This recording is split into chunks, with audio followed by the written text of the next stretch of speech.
Hello guys, welcome to my vlog. Ayan guys, gabi na. So, naalala kong mag-blend ng tamar. Gutom kasi ako guys, so ito na lang yung kakainin ko siguro. No, good for two, ano na ito. Dalawang kainan na. So, tatlong klase ng tamar. Ito ay dried na ito. Ito. Dried na yan. Ito ay fresh guys. Ito yung parang lansunis dito. Tingnan nyo. Hilaw ito. Hilaw. Ayan. Mapakla yan guys kapag hilaw pa. Tapos ito naman ay another din to. Oh. Ano yung kulay niya? Parang nagpipink. Na parang maroon. Basta ganun yung kulay niya. Ito hinog na yan. Pag hilaw pa siya, ganito siya. Parang nagpipink. Ganyan. So ngayon ay hinog na ito. So I try to blend three kinds of tamar. Ito ay hilaw, ito ay dry na. Pag uwi ko na Pinas guys, ito yung dadalhin ko. Masarap ito guys, matamis. Oh. Ang tamis niya. Parang ikaw. Char. So ito na siya guys. Ito yung idagdag ko. Ito ay gatas. Half glass lang. At ito ay tubig, isang baso. At ito ay oatmeal. Yan. Lagyan ko lang siya ng mainit na tubig. Para lang siya. Para pampaluto lang. Ayan. Gusto ko kasi siya yung mainit na tubig na. So, ayan. So, okay. Dagdagan ko pa konti. Ayan. So, ito ay tamar guys. So, ito yung ating i-blend today. Tonight pala. Ayan. So, ayan guys. Mag-start na tayo. Okay. So, dito na pala yung aking blender na hinanda ko na to. Ready na ito guys. So, ayan guys na. Balik tayo dito. Hindi ko pala natanggalan ng buto. Kailangan siya tanggalan ng buto. Ayan. Ganitohin lang. Matigas kasi siya. Para hindi mahirapan yung ating slice natin. Ayan. Ito pa. Tanggalan natin ng buto. Slice natin. Para hindi mahirapan yung kasi matigas siya.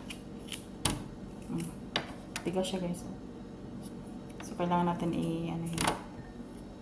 slice natin. So, ayan. Slice na yan ng pakunti-kunti. Masarap to guys. Naka-try na ako ng ganito. Pero, isang klaseng tamar lang. Hindi kagaya ngayon na tatlong klase ito. May hilaw, may dried, at saka may overripe. Ito kasi is overripe na kasi ito. So, ayan. Tanggalan din natin ng buto. Kasi masakit ang buto. Masakit ang buto. Yung sa buto. Sa buto. Sa blend. Ano ba? Nantok na ako guys. Alas 11 na ng gabi. Ay, alas 12 na pala. Oh my God. Alas 12 na pala. Oh my. Kailangan ko sing gumawa ng video guys. Kasi na-busy ka ako for the whole week. Daming bisita. So, ayan, overripe na siya. So, ayan na siya. Medyo messy na siya hawakan. Okay. So, ayan. Ayan. Balatan natin kasi para walang sapal-sapal. Sapal-sapal. Ayan, tanggalin natin ang buto. Kasi baka mabilaukan tayo sa buto. Ayan.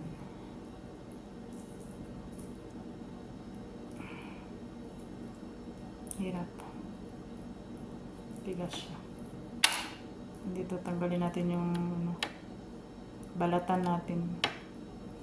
Ayan. So ito naman medyo dried siya. Half dry, half basa. Basa. So, ayan. Mahina na yung boses natin. Naantok na.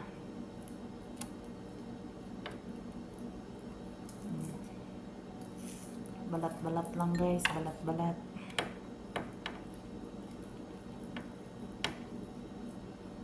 Ang tamis nito guys. Ito yung ganito yung dalhin ko.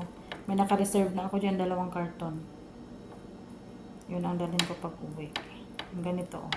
Kasi hindi ito masisira. Ilagay mo lang sa freezer. Hindi na siya masisira. Yung ganitong klase oh. Yung ganito oh. Kasi gusto ni mama ko to eh. Kaya dalhan ko siya. Ng Tamar. Tapos si nakatago na din. Binigay ng aking mga bisita sa akin. So, yan guys, na-blend na tayo. So, yun na nga guys. Tapos ko na siyang balatan at himay-himayin. So, ilagay na natin siya dito. Isang lagay na lang. And then, ilagay natin yung tubig. Ayan. Tapos, ilagay na din natin yung gatas. Okay. So, takpan natin.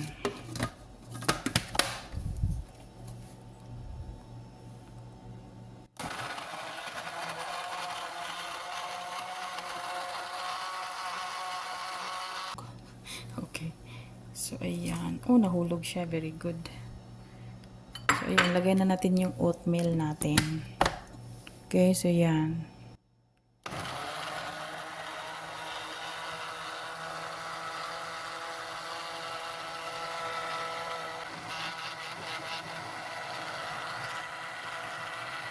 Yan na nga guys. Katapos na tayo. So, ilagay na natin to. Dalagyan ko na niya ng straw. Ito yung iinamin ko ngayon. Yung na may straw. Ito naman ay para bukas to. Ayan. Para bukas ko yan. Nagdagan natin yung ano. So, ganyan siya guys, no? Tingnan nyo. Ganito yung results niya. Busog na ako dito guys. Ito lang yung kakainin ko. Iinamin ko pala whole night, no? So, tingnan nyo guys, no? Ang sarap. Ayan na. Nakagawa na tayo ng ating Tamar drinks. Ayan. Oh. Napaka-creamy niya, oh. Okay guys, yung mga nagda-diet dyan, pwede ito sa inyo. Okay? Thank you for watching guys. Bye-bye.